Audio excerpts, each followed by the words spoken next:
welcome back, and welcome to our last session slash conversation of the day on the topic of AI, inclusion, and equality. And for this last session, we're going to start with a keynote by Professor Nagla Risk from the American University in Cairo, in Egypt, that you heard earlier this morning. So she's going to start with a short keynote, and then we're going to move into a conversation with our other guest, and that conversation will be led by another of my amazing colleague, Professor Jane Bailey, who is the full professor in the Faculty of Law Common Law section, and is the co-lead of the Equality Project, a SHOC partnership hosted at the center. Nagla, the floor is yours. Oops. Oh, sorry. Thank you very much, Florian. It's my pleasure to speak to you, but it's also a challenge. It's the last session, and I'm sure everyone is tired. I'm tired, and I'm also jet-lagged, so I'm going to make every effort to wake up and have you wake up with me. So I'm going to speak, on AI and inclusion perspectives from the MENA region. Now, what do you think I will talk about? So you can guess. I guess I will talk about very briefly about the paradox of technology and inclusion. I will talk a bit about context, the region. I will talk about AI in MENA, some challenges, some opportunities and rays of hope, and then some conclusions. So what is the paradox? Very quickly, typically technologies are used, AI of course on steroids there, can be used to promote development, achieve the SDGs, and harness the power, the power of technology to achieve inclusion. But at the same time, there is the opposite effect that can take place where they can exacerbate divides, create inequalities, and actually exaggerate inequalities. So the challenge is how can we use the technology, capitalize to promote inclusion and development. So speaking about context, I mentioned this briefly today. The MENA region is a region in flux, high rates of inequality that is multifaceted, complex, layered, inequality of opportunity, and just on also many different dimensions with intersectionality of different challenges. Then, of course, there is a digital divide, again, by age, income, gender, education, and geography, among other factors. This is a map of informal economies, and you can see where the MENA region is situated, high rates of informal, economies. We also have failure of trickle-down. The Arab Spring was not so far back in history. It is also a youthful population with high percentages of young people, and 2/3 of the total population were classified as poor or vulnerable in 2019. That's pre-COVID. Clearly, you can imagine the region going through harsh, challenging conditions. I mentioned youth unemployment. These are some figures. It is the highest global rate for the MENA region. Also, the highest rates of female unemployment, lowest rate of female participation in the labor force. Then also with youth, it becomes even more challenging. The percentage of unemployment for youth, for gender, for females is 42.5%, and males about 20%. And generally, women remain highly represented in informal sectors, often restricted to unpaid and domestic labor. This context is important when we talk about technology. Again, there is a divide in the internet usage. You see the Arab states, sort of towards the right-hand side. Again, the gender gap is high for female for internet usage and also for mobile usage, as a matter of fact. There is a layered divide, and this is a figure that I put together just thinking of the challenge to women, to females. There is a challenge of access, then there is a culture, what we term intra-household discrimination. So if there's, and this was actually happened during COVID, if there's one computer and there is online education, typically it will go to the boy and not the girl. So there is intra-household discrimination. There is a domestic workload on women that puts heavy load on them, so they end up using less and less of the technology and having less access. There is a gap in digital skills, and there is also high rates of illiteracy. I always cite examples from women who are engaged in feminist AI research, and I will talk about later on at the center, but it's really very, always cite the example of women as a group of, bearing the brunt of inequalities. Then the failure of data to capture. This is where we talk about AI in MENA, and I talk about challenges. There are a lot of challenges with data. What I write about as, first of all, there is the asymmetry and market power. So data typically being, with large multinationals as opposed to local small startups. So it represents a barrier to entry in the market. Then there is what I call the data lock by the state. So data is politicized and locked by the states. There is data, but it's not often available. And even when it's available, it's not in usable and reusable formats. And there is a data inaccuracy. There is a blur from data aggregates that crowd out, granularity that needs to be seen through disaggregation of data. Then we have data blindness, the invisibility in data. This is really with informal communities, but also in informal housing, which represents significant portion of the urban centers in the region, including richer countries in Saudi Arabia. And I like this slide because it just not only shows the lower income or middle income countries, but also in a country like Saudi Arabia, you do have informal housing, and these people typically are outside the radar of national data landscape. Then a real example, I wrote this piece after COVID, and basically what happened was there were cash handouts from the government to informal workers in the amount of £500, which is not a lot, but it was given out. But then what happened? If you look an example, first, it only saw 12.5% of the informal workers. It only saw a small portion of these workers. Why? Because on the ID, if it's written irregular work, they would not, they would qualify. But if the ID said that this person does not work, they do not qualify as informal workers, and that was the majority of informal workers. Then the application form was available online in a country that has, internet access is not available to everyone and less to women. And then reimbursement was done via smart cards at ATM. Again, how many people are banked and how many people have access to ATMs.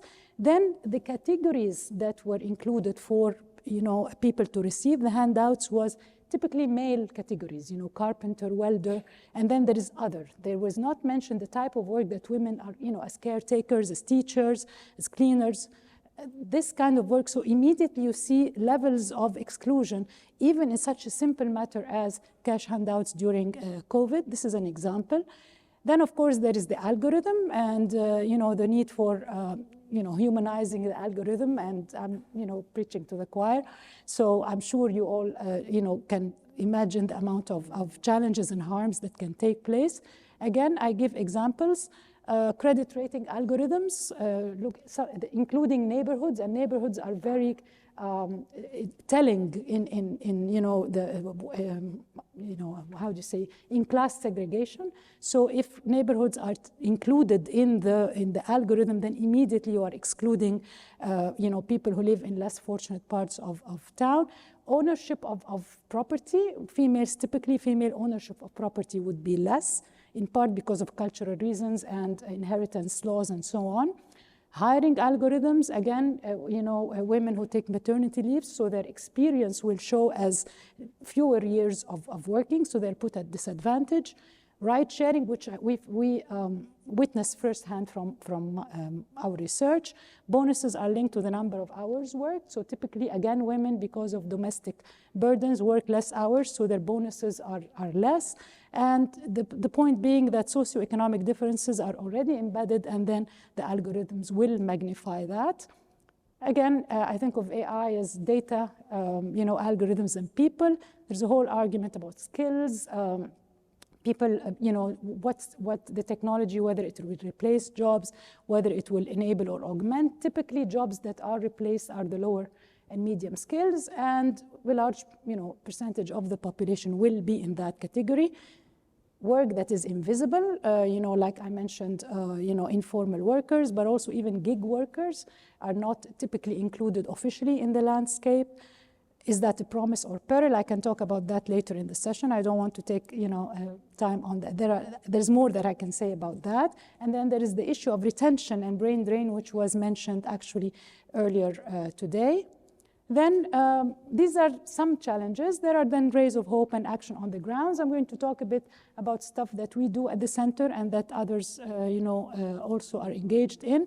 We're very proud to be the MENA hub for feminist AI with support from IDRC.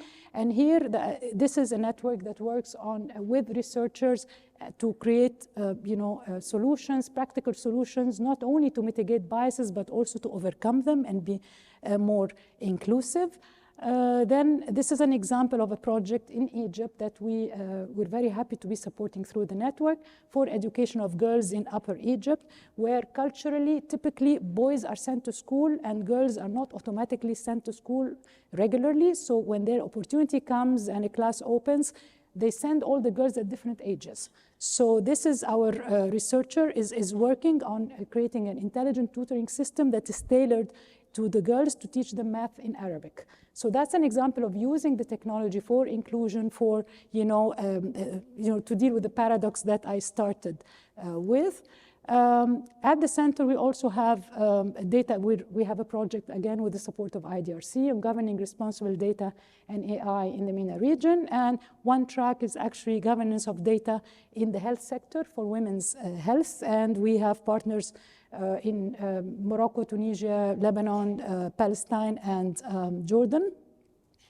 And we're building up the MENA Observatory, trying to curate work that is done, MENA AI Observatory, curating work that has been done and that we are doing and others are doing. So, on governance on responsible data and AI for development. Then again, as I mentioned, we're very interested in gig work. We do a lot of work in fair conditions, fair work within the Fair Work Network with Oxford Internet Institute, but also looking at research on women, but also this one in particular was done on domestic work in the platform economy in MENA region, but we also do regular, country studies for Egypt.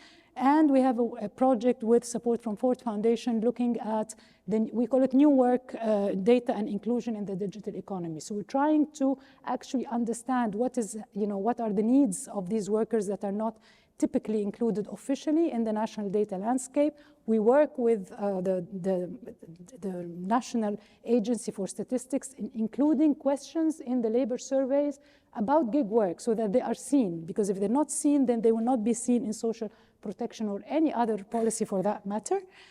So we have partners in different countries in the region where we work with to look at gig work and cloud work, which are two different, and I can talk about that later on, two different types of platform-mediated work with different issues. Then also we look at informal women entrepreneurship using digital technologies. So using Facebook, Instagram, WhatsApp, and this really expanded after the pandemic. And again, we listen to their needs, we talk to policymakers, and we try to bring with civil society together to look for policies that can include women as they use these technologies for inclusion. There's just a whole bunch of webinars in the process that we do, trying to listen to different stakeholders. So some of the lessons learned, examples, basically we've clearly see that these injustices are rooted in historical power inequities, inequalities. Clearly, gender inequality is a very clear one, and the data feminism aims to avoid the repetition of these inequalities. We try to restore these biases, and one really lesson that I really like and enjoy looking at, even as feminist epistemology is excluded and neglected in the process of developing AI. So this is one lesson. Another lesson is the interdisciplinarity. So the need to include different stakeholders. So it is not only a technology issue. I'm always very happy to be part of the conversation as someone who's in the social sciences and interested in development, but also there is also the need to engage with domain experts, the beneficiaries, etc. And in reality, there is a clear disconnect, at least in what I see from work on the ground.